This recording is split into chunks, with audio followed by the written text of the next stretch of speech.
If you're like most people, when telling a lie, your heart may start to race, you may even begin to fidget or start to sweat. Since we're going to be spending the next few weeks together, I'm going to let you know some things about me so we can get to know each other better. I will tell you 2 truths and 1 lie. First, I will tell you about a heart-shaped birthmark I have. Then, I will tell you about how I never learned how to cook. Finally, I will tell you about how terrified I am of the dark. So, let me start by telling you about my heart-shaped birthmark. When I was about 10 years old, I noticed I had a little heart-shaped birthmark on my stomach. Didn't think nothing of it, being only 10. A few years after that, when I was a teenager, I started wearing little crop tops, bikinis, trying to show it off, thinking it was the cutest little thing. Dumb teenager. Now that I've told you 1 possible truth or lie, let me tell you about how I never learned how to cook.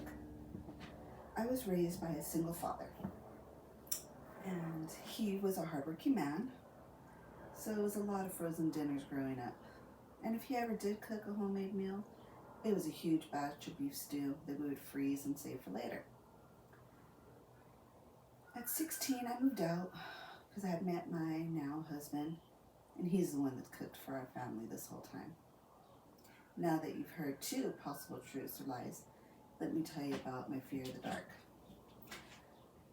Ever since I can remember, I've always had a love for watching scary movies.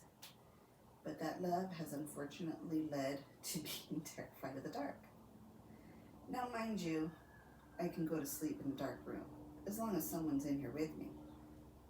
And my husband knows when he goes to work in the middle of the night, he knows he has to switch on that night light. Otherwise, I start to see things, hear things, and I let my imagination get the better of me.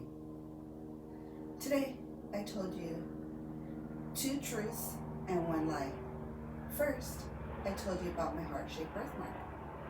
Then, I told you about how I never learned how to cook. Lastly, I told you about my fear of the dark. Did you catch my slip up? How I tugged on my ear? That bead of sweat gathered on my upper lip? If you did, maybe you'll guess my lie correctly.